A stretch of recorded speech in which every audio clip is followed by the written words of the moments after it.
excited to have everyone here. Hello, welcome. See some familiar faces. Tonight we want to start out by, of course, not on the right. Here we go. Of course, thanking our sponsors for 2022.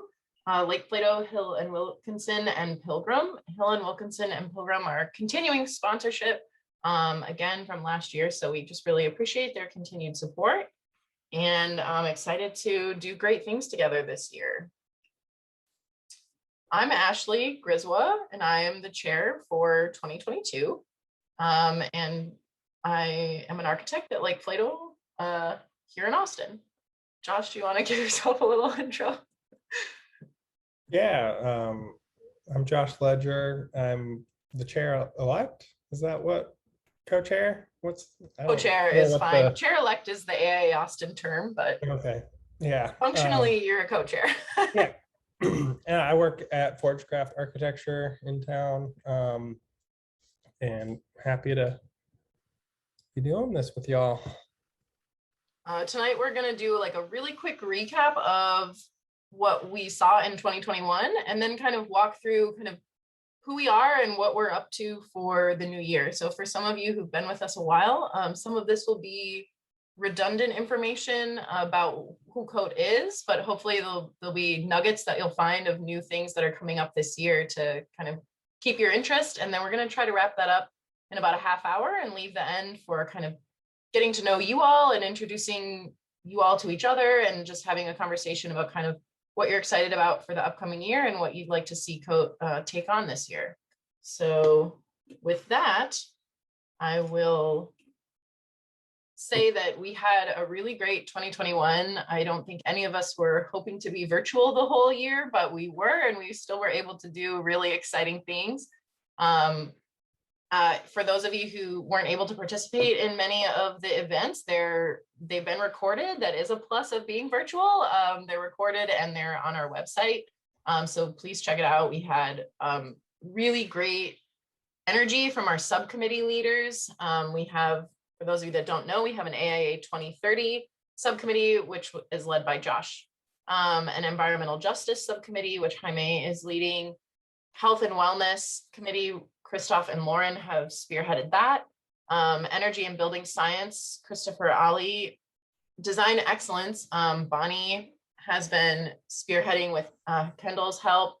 And as a result of that great energy from our subcommittee leaders, we were able to put on a lot of events last year. We had 2 or 3 environmental justice focused events, same with health and wellness. We focused our monthly meetings on updates to or walking through kind of the requirements of the Austin Climate Equity Plan, which we are really excited passed at City Council late last year. So it took a little bit longer than everyone was expecting, but it has been passed now. It is officially adopted. And the goal is carbon net zero, by 2040. For the city of Austin. So the city has a really exciting framework to help get us there. And as the design and engineering and construction community, we're happy to support them in that effort. We had a collaboration with AIA Austin, AIA National's AIAU program and put on 4 events for that. And also Josh led a series at the beginning of last year with 4 AIA 2030 commitment events.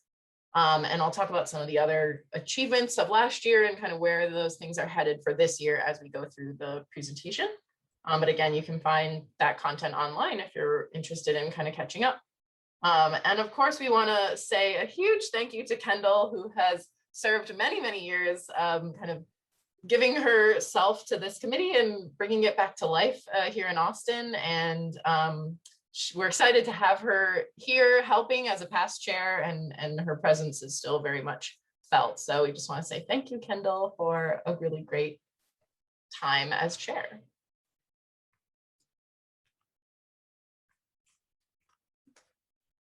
So for some of you, again, this is review, but I just wanted to kind of remind everyone that as a committee, we're focused on serving the profession and allied professions and creating climate action and climate justice through design. And I really love the last phrase of the mission here. Our work promotes design strategies that allow people, communities, and our planet to thrive. So that is the sort of energy that we take into all of our events. And I'm going to kind of step through each of the goals, which are overarching goals for every year, but kind of focus on how we're meeting those goals this year.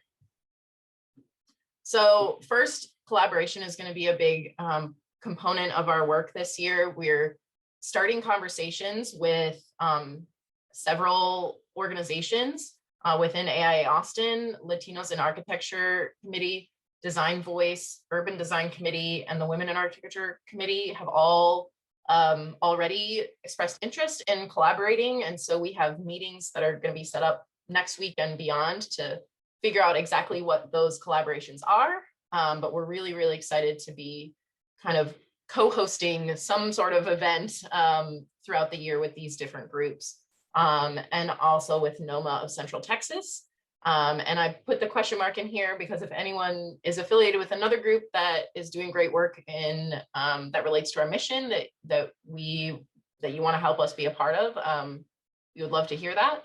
Likewise, if anyone's also in any of these other organizations and would like to participate in any of the planning for these collaboration events, we'd love to have your help with that. So please feel free to drop your name and contact information in the chat or email us. I also am realizing that I forgot to drop a link in the chat when we started, which now I cannot find the chat. Sorry, I'm like really struggling with screen sharing. Here we go. Which is to sign in. I shared like a Google Doc if you just want to put your name and let us know a little bit about yourself. If you're new to COTE, that would be great. Or if you're returning, still feel free to share. But if you want to drop in the notes, like if you're interested in anything that comes up in the meeting today and being involved and being contacted about it, you can also leave your email and we'll reach out to you. We enable transformation. So this is mostly where our education mission comes in. We want to help people transform their practice and transform the community that we work in here in Austin and in Texas and even nationally. So this year we're focusing our monthly meetings, with the exception of a few kind of committee overall meetings like this one. We'll be focusing our monthly meetings on educational content. And so in our subcommittee areas. So we've got 3 meetings throughout the year dedicated to our AIA 2030 initiatives. We've got 3 dedicated to environmental justice and 3 dedicated to health and wellness. And a little bit later, when we get into the discussion part, we'd love to hear your feedback about what kinds of things you'd like us to focus on, or if you have something you're interested in bringing to any of these meetings. These are just kind of big overarching topics, but we haven't really set kind of the speakers or the content for any of these. So love to hear from you shortly. We chronicle design excellence. This has been a big one. Again, I mentioned we would talk about some of the work COTE has been doing over the last years and how it's really playing into this year. Kendall and Bonnie and others have been working extremely hard over many years to help the AIA Design Awards Committee integrate sustainable design consideration and design performance into the awards process, so that we can really reward what we value. And Kendall, if you want to jump in and kind of give a summary, or Bonnie, about where that stands. We're excited to be officially adopting the Common App in our awards process this year, which the award submissions open, I think, in February. So. Oh, okay. There's no like. Yeah, Bonnie and I haven't really had a chance to connect yet, so no, we haven't. She doesn't know what we have in store.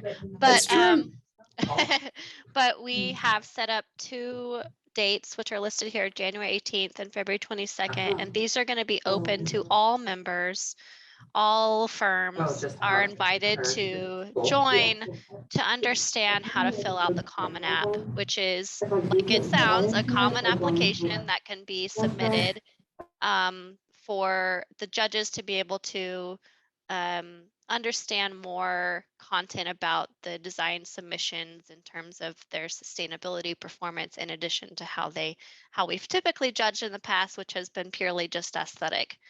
So the first session, January 18th, will be an introduction to the framework for design excellence, which are the 10 measures which make up the Common App for members who aren't as familiar with it. And then the second one will be a deeper dive into how to fill out the Common App and what's involved. That will be after the call for submissions goes out, I think a couple weeks after. So please, we encourage everyone here to attend, and then also please encourage and keep an eye on those dates to encourage your fellow peeps to join if you're going to be submitting for any AIA awards.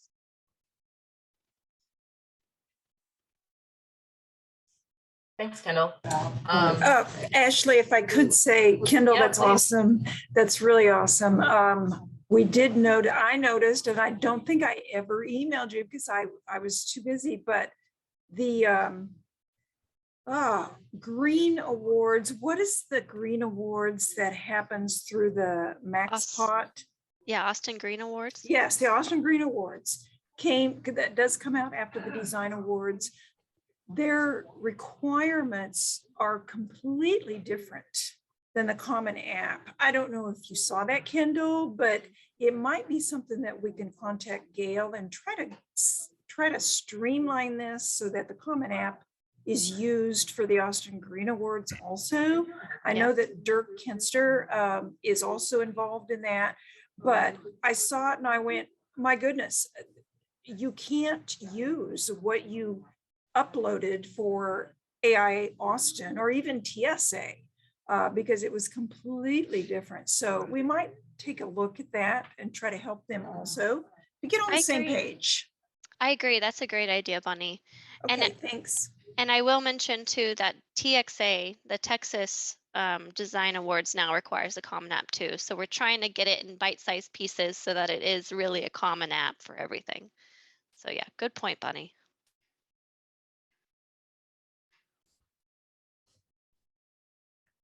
Thank you. Yeah, that's great. And again, just some things we participated in last year and are excited about continuing our participation is with the Design Excellence Conference, which happens here in Austin, is put on by AI Austin, usually happens in August. And COTE has taken a pretty active role in the planning and like requesting soliciting kind of presenters that we think are a good fit for the design excellence framework and that will help advance the practice here in Austin. The last 2 years, we've been excited to be able to reach pretty far because it's a virtual conference and get speakers from around the country. Also several of our members have create sessions and submit their own sessions. Many of you here have done it. So just wanted to put that out there and keep it on everyone's radar. We'll keep the committee apprised of when submissions go live and things, but if that's something that you've attended in the past and have been really, have found helpful or interesting, or if you have any feedback, we'd love to have you get engaged on that effort as well. And then I know the committee has been in the same way that they've been working hard to have design excellence the design excellence framework be an integral part of the design award submission. We're also slowly integrating that thinking into the AI Austin Homes Tour. So if that's something that you've been involved in and have any feedback on, definitely reach out as well. Another goal, we advocate for change. Some of you may not know this, but actually COTE is part of the AI Austin Advocacy Commission. As of a few years ago, we were moved from the sort of place where many of the public facing committees sit into the sort of advocacy commission, which has an audience with the mayor's office. And so the chairs meet monthly with the chairs of the other committees on advocacy commission and talk about what we're working on, talk about how we can advocate in terms of policy and education and information kind of between the city and the profession and the membership, and really think about how to advocate on a sort of civic level for the work that we're doing and the resources that we need to do our work better. And so as part of that effort, the other advocacy committees lead roundtables monthly, Urban Design Committee, Residential Commission, and Commercial Building Advocacy lead roundtables. And so their roundtable in January, which will happen during lunch on that Monday of January 24th, we are partnering with the Commercial Advocacy Roundtable to create a session on resilience. So the AI Austin roundtables are typically like some speaker or presentation of content at the beginning, and then discussion and kind of open forum. It's available to all, the information is sent out to all AIA Austin membership, anyone on our listserv. So hope to have a really good audience, and we'll be talking about strategies for resilience citywide. And then that information will get compiled into a document that the Advocacy Commission has been generating to ultimately bring to the mayor's office and talk about, preparing the city for climate change, especially in the face of Winter Storm Uri last year. Was really what started this conversation. And so it's been a long year of gathering information and trying to get some steam going under this. And this is something that the mayor's office asked the Advocacy Commission to do. So we do have an audience for that, and we're really excited and hope everyone will be able to participate in the discussion on January 24th. We strengthen our network. Another thing we're really excited to be part of is a national network of COTE groups. So there is a quarterly planning call, and everyone kind of gives an update and people share resources. There's a kind of web-based platform, and we try to kind of monitor what's going on and share relevant information. Again, in this virtual world, anyone can attend any COTE meeting anywhere in any city. So that's a silver lining that has come out of all of this virtual meetings. But if anyone is interested in sort of being part of that national network or being part of that resource, let us know. Likewise, COTE is participating in the Texas Society of Architects Sustainability Committee, which was actually started through efforts from Miguel and Kendall a year ago, Kendall, 2 years ago now, 2 years ago, to bring together the 4 COTE chapters of Texas and get them in front of the state architecture organization. So they're putting on events, and Kendall is kind of spearheading Austin's representation to that group this year. But again, super happy to have other people get engaged if state level networking is something that you're interested in. So that kind of is the overview of where we are and where we hope to be headed this year, and how we hope to build on the great foundation that we have here. Thanks to many of you who are recurring attendees to all of our events. So we want to thank you so much. And I'm going to drop a few things in the chat, just links to stuff we've mentioned. But basically, I'm going to stop sharing so we can see faces and talk to each other. I'd love everyone to kind of go around and introduce yourself and just say like what brings you here and what you're excited about for this year, or what you'd like to see COTE focus on, any of the things we talked about so far, or some new idea that we haven't come up with yet. We'd love to hear from you. I do want to say that we are hoping to do more hybrid meetings this year. Recently, the AA Austin, the actual office has closed, so we weren't able to well, we also probably didn't want to do it this month anyway. But hopefully in the near future, when things start to calm down again, we'll be meeting at least most of us in person, but we will still have the ability to do hybrid so that we can reach people who may not be in town, or who just can't make it over to the office at 5:30. But we hope to see y'all in person real soon.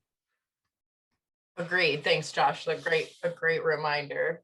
Fingers crossed. I told my mom over break, the mantra of the year is think negative thoughts, and that's COVID negative tests. And snacks will come back. And snacks will come back. Yeah. Snacks and drinks. I'm just going to go in order of who's on my screen. Ryan, would you like to kick us off with introductions? Sure. My name is Ryan Shipley. I'm with Hill and Wilkinson General Contractors. So this is our second year involved with COTE. So I don't have much to say, but just we really appreciate Kendall and Ashley, and Josh hadn't met you yet, but just appreciate everything you guys are doing, and was excited to hear what's in store for this year. So thanks, Ryan. Richard? Yeah, on my screen view, I'm always first right after the speaker. Am I on? Can you hear me? Yes, we can hear you. My name is Rich McMath. I'm now a consultant, which means I'm retired and can do just about anything I choose, formerly of the Green Building Program, Center for Maximum Potential Building Systems, HDR, and Austin Community Design and Development Center. So my specialties have been green building and affordable housing. And I have kind of a special, kind of an idea this year. I would spend some time crashing through the 2030 course to get the certificate between the holidays. I needed the CEUs anyways, because I missed the August, Design Excellence Conference. So, and then I thought I'd track down how many firms in Austin are really signed up as signatory firms. And I found, and I compared it with the AIA list of firms in Austin. And I came up with this number. There's 24 firms signed on for the AIA 2030 Challenge out of 234 firms on the AIA website. So that's like a measly 10%, a really measly 10%. There's about 95 to 100 firms in Texas. So Austin is 24, 25. So we're, that looks pretty good. Of all the firms in Texas, Austin's looks pretty good. But 24 out of 234, I'd like to increase that. So I guess I wanted everybody's idea about doing that. When I was at the Green Building Program, I went around to firms and said, hey, you guys should join the Green Building Program. Here's why. Here's the carrots, here's the rewards, here's the benefits you're going to get out of it.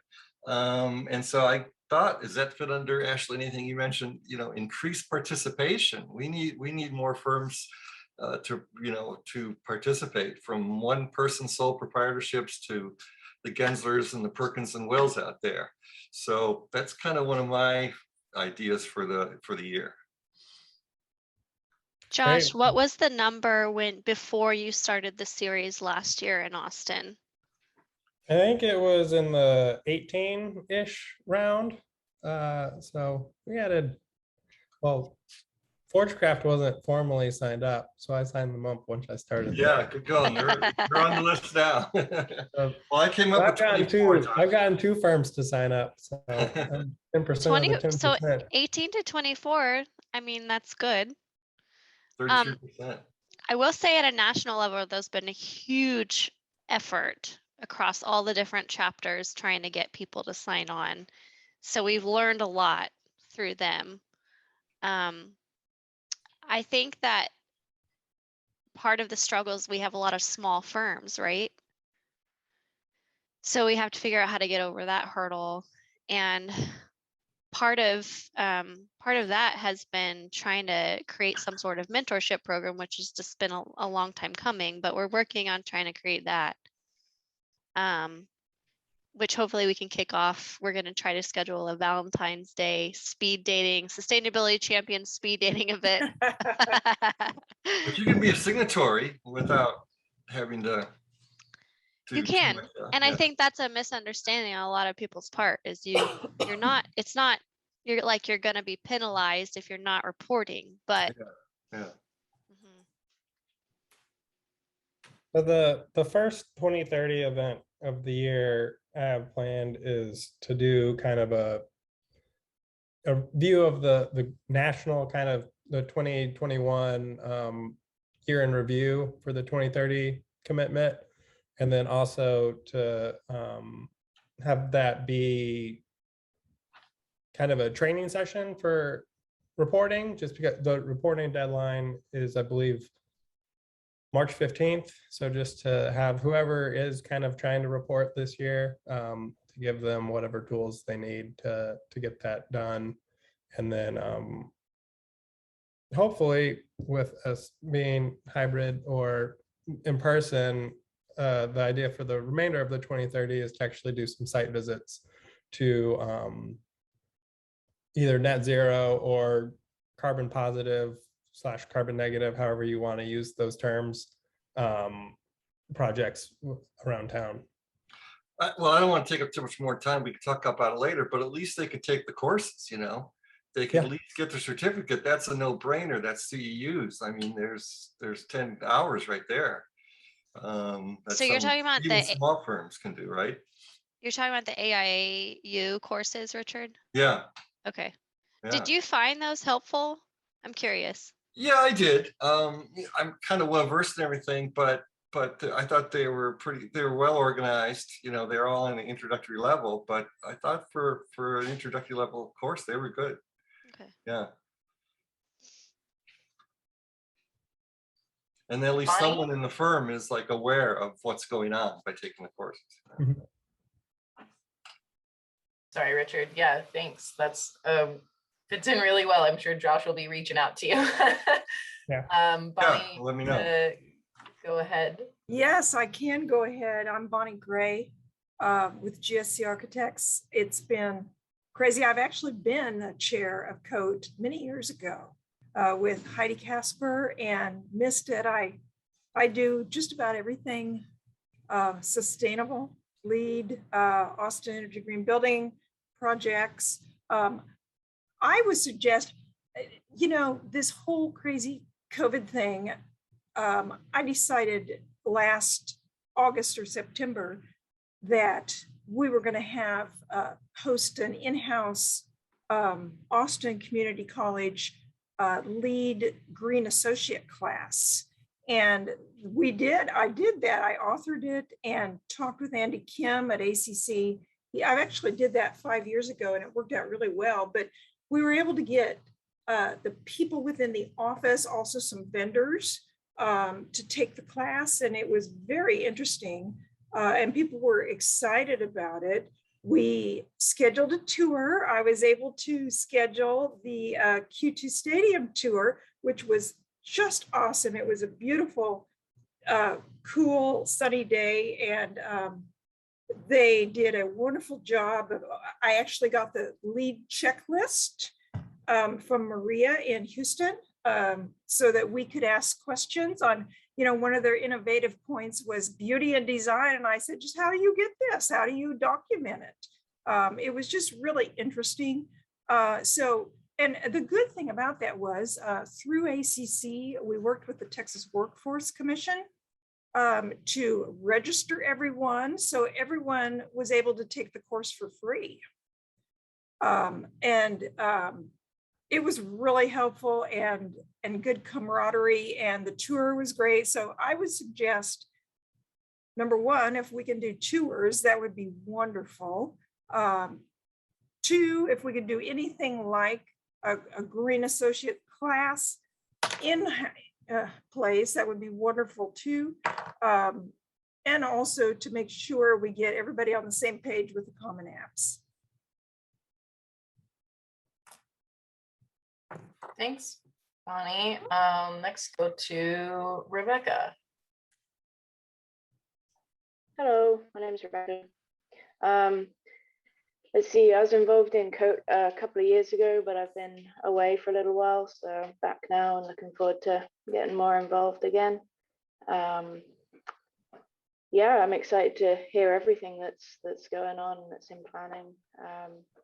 I love to go on the tours, of course, and then really interested in helping to connect all the different sustainability things that are in progress in Austin and Texas and wider as well. So yeah. Great, thanks. Welcome back. Excited you're here. Arizona. Hey everyone, Arizona. I'm from DCI Engineers. I also was on COTE like a couple of years ago, and it's been a little while, but good to be back. I don't really have much input as of now, but looking forward to a good year. Welcome back. Happy to have you. Thanks. Ray. Oh, you're on mute, Ray. Thanks for the opportunity. It was good to see a couple of gray-haired people on there as well. I got interested in coming to the COTE meetings when Miguel Walker was chair and started coming to the meetings. I haven't been in the last few. I have a pretty long history in sustainability and green building, going back to 1985 and Austin's first energy code called Austin Energy Star, if you will, which became the first green building program in the country in 1991. My activity has been through the home builders associated with our national association that actually started the conference and a sustainability and green building program back in the late 90s, if you will. I've also had the opportunity to actually be the founding director and chair of the Green Building Initiative, which is a national nonprofit that had an alternative to LEED program called Green Globes that's gotten to be a pretty big organization now, and still involved with that, and welcome the opportunity to get more involved if there can anything that I might be able to assist in. One other thing, and Kendall was part of this, I've had the opportunity to participate in the Solar Decathlon Design Challenge the last 5 years, and inadvertently met Kendall out in California at Solar Decathlon back in 2015, I believe it was. And but anyway, I'll be around a few more years probably, and thanks for the opportunity to participate. Thank you. Welcome. Welcome back. Bill. Thanks, Ashley. First, I want to once again thank Kendall for the great job she did last year, and also you, Ashley, for filling in some, and Josh for the support you guys provided and will lead us this year. I look forward to another great year. I like Bonnie's early idea about the, hi Bonnie, about collaborating better with the Green Awards. Like Richard's idea also about pushing the 2030. I hadn't really seen the training that you noted, but now I'm going to look it up and check it out. I think that's a great idea. The thought that's been expressed of pushing the Common App, I agree with that totally. I like what's been presented. Richard had some good thoughts also, and Ray touching upon collaborating more with School of Architecture and what they may be doing related, such as the decathlon, if they're going to participate in that. I don't know what their goals are in this regard this year or in the future. Don't have too many other great thoughts right now to recommend, but want to thank everybody for all you're working on, and aim to participate all year. Wonderful. Happy to have you with us. Jaime. Hi, Jaime Alvarez. I'm at Nordic Sargent Historic Preservation most of the time, sustainability whenever they give me when my project becomes a lead project. I'd like to do more of it, but hey, that's what it is right now. I've been, I guess, coming to COTE meetings for a number of years now. And last year I put together some environmental justice events. And I look forward to contributing to that a little bit more this year.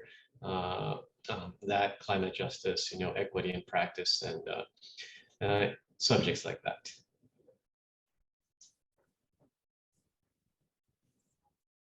Thanks. Yes, for those of you that missed the environmental justice series events, they are on the website, our website, which I posted the link in the chat. So please go back and watch those.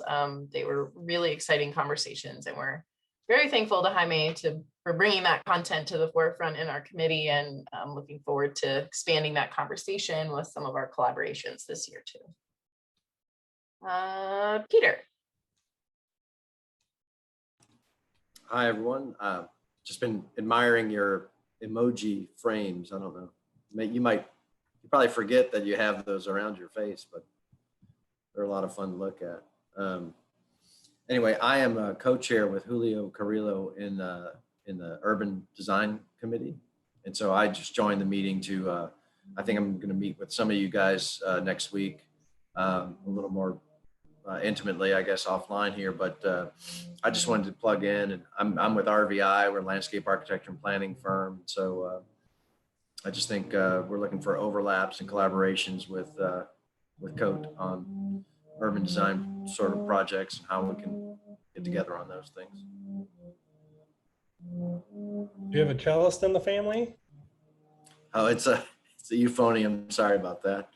Yeah. Sorry, it's my daughter practicing.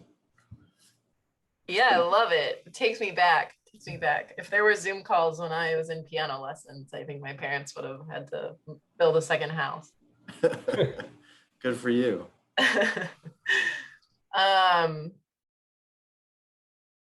Who is next? Catherine.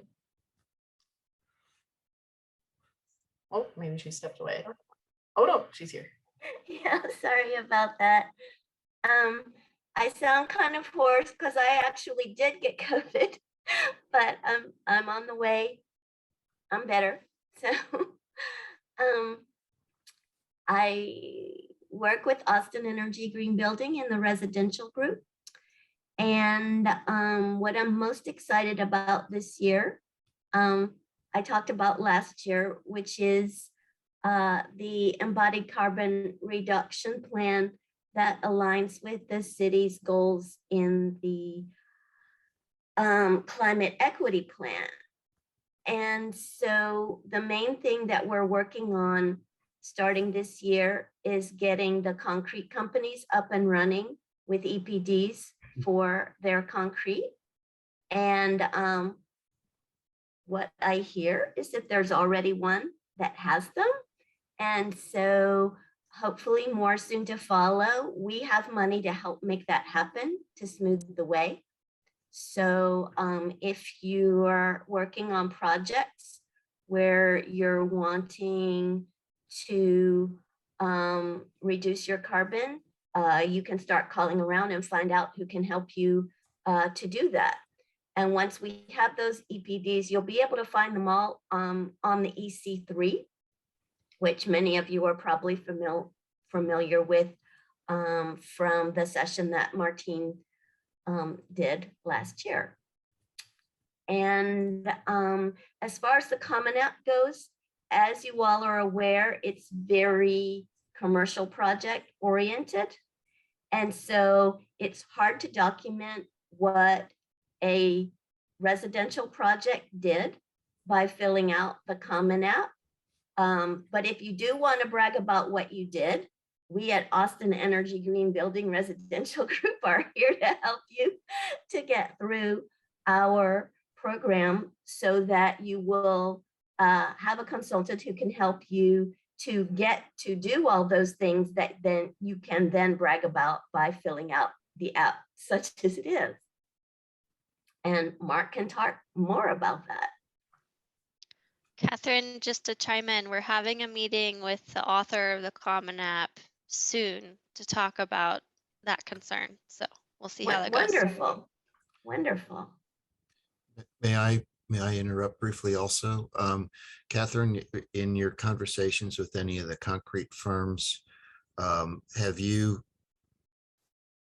you have any sense whether any of them are going to start using the carbon capture that some of the technology is available out there? But last I saw, nobody nearby was capturing CO2 into the concrete mix. Bill, are Lauren- you familiar with Carbon Cure? That's it. That's it exactly. I was struggling to remember the name. I remember it was definitely Cure, and I thought it was Carbon Cure, but I wasn't quite sure. Yeah, So- I've worked with Lauren Concrete Yeah, in the Lauren. past, and they've made it exceptionally easy to participate, and it only added about $5 a yard. And anyway, Lauren- that's my familiarity. Lauren is the only local concrete supplier that uses Carbon Cure. The only thing that I'll point out with Carbon Cure is that they are they're offsetting the carbon by sequestering fossil fuel emissions. So there are other carbon injection technologies such as Blue Planet, which is not yet in Texas, that we're keeping our eye on, that is not using fossil fuel emissions. Just FYI.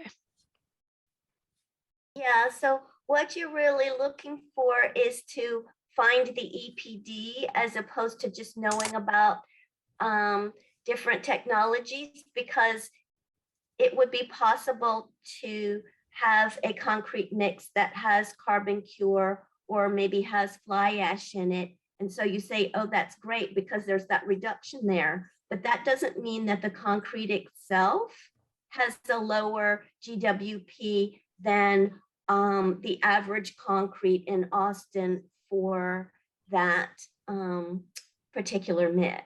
So you really need to look at what are they saying is the total GWP for the mix. And I'll go off now, but I will put up the link to show you what the link for the average GWPs for our region are, because that's what we're going to be benchmarking against. Yeah, thank you, Catherine. There was a question about what EPD is. It stands for Environmental Product Declaration. And you can correct me if I'm off base here, but it's sort of like an ingredient list of everything that goes into the manufacturing of that product, right? Well, it's an ingredient list, but what's important is that it tells you not just about the global warming potential, but about the potential for eutrophication and about 5 different other parameters that are important so that you can weigh all of the different attributes of the product. And they're third-party verified? Is that right? Right, a third party actually makes them. It's a little bit tricky because you can't necessarily compare the EPD of one product to the EPD of another one, because sometimes the exact same parameters were not used in coming up with those numbers. But when it comes to concrete in Austin, we're going to have everybody using the same protocols. So you should feel comfortable that you're in a pretty much apples to apples comparison when you're looking at GWP comparisons among concrete mixes in Austin. Awesome. Thank you. Catherine, that's great. Catherine, your point about EPD is absolutely true and very well taken. And Kendall's posts are true as well.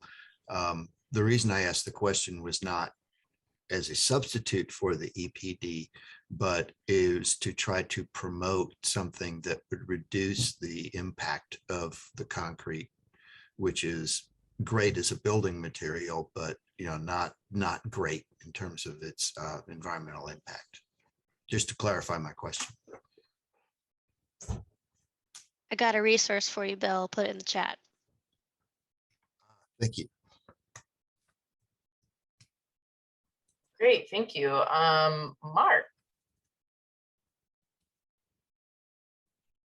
Hi, everyone. My name's Mark Ledger, not related to Josh. but I am with the commercial group at Austin Energy Green Building. So I guess maybe some focuses for me this year. The commercial group is releasing a updated rating guide for this new year. We do that with the adoption of the new suite of codes that happened with November. I would say we're prompted by the adoption of the new codes that happened in November, as well as the climate equity plan. So we're doing a lot to support those. And at some point, we'll be reaching out for some stakeholder input. So I would be very happy to have some input from you guys. And, you know, just some notes there about how we promote some efforts by AIA Austin. You know, we've got a measure that gives projects a point for signing up for the 2030 commitment and submitting their data. So we definitely recognize that. We might be upping it a little bit to also include mechanical MEP firms to sign on to that commitment too, but that's probably something I need to get with you guys to make sure how plausible that's going to be. So there's that effort. One new thing for me this year is I'm serving on a technical committee for the Health Product Declaration Collaborative in their kind of equity reporting group. So getting some common understandings, metrics around equity considerations of materials. So that's going to be an interesting journey for me this year. Great. Excited to be a part of it and have you both, Catherine and Mark, as longtime partners with AGB and COTE. And last but certainly not least, Lauren. Hi, everybody. I'm trying to turn this on. Oh, no access to camera. Okay. Yeah, I co-chaired the Health and Wellness Committee with Christoph last year, and we really wound down in the fall, but I think our I think COVID years #2 kind of really wore on everybody.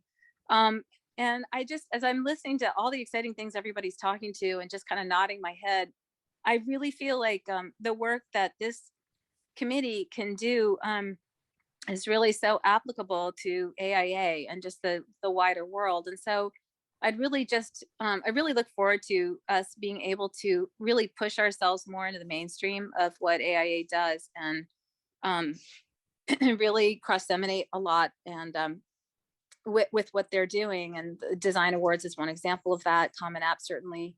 So some of the focuses, I feel like the health is really kind of a hub thing, and it health and wellness, and it's not just sort of you know, kind of product attributes or interior finishes. It's really just enormous, really, and it has the potential to unify a lot of silos and seemingly disparate categories of building concerns. So anything that promotes that, I'm particularly interested in things like keeping green in the city. That's also very much an equity issue. So, you know, urban heat and climate adaptation and those really important aspects of trying to keep the green in our city as it expands so much is certainly a challenge. And on that note as well, I'm particularly interested in embodied carbon in earthen building materials and the potential there. I'm seeing a real uptick in interest in that. And we're actually building a Rammed Earth house right now. I'm excited to share with people. Lee, I owe you a conversation with Austin Energy Green Building Program. We're behind on that. And then also, what was the other thing on the, oh, existing buildings. I feel like there's not nearly as much of an emphasis as there should be on trying to reuse existing buildings, even really ugly ones that look like there's no salvaging them. I think I just read I came by an article recently in the Sierra magazine of all places, Sierra Club, To Build or Not to Build, it's called. And it's talks about how the Pritzker Prize went to a couple in France who one, on the basis of them not building any new buildings, but retrofitting existing buildings, and how that's really, really a very important focus if we're talking about, trying to reduce embodied carbon, beyond, getting beyond healthier concrete and whatnot, really just using the concrete that's already poured. So I just don't think that we're nearly where we need to be on that. So I'd love to see that be a focus as well. So yeah, I think I talked enough. That's where I'm at, and I'm looking forward to a great year with you all. Well, that is awesome, Lauren. Thank you. I Googled the article that you were referring to while you were talking and dropped the link in the chat. So anyone wanting to read the Sierra Club article, please check that out.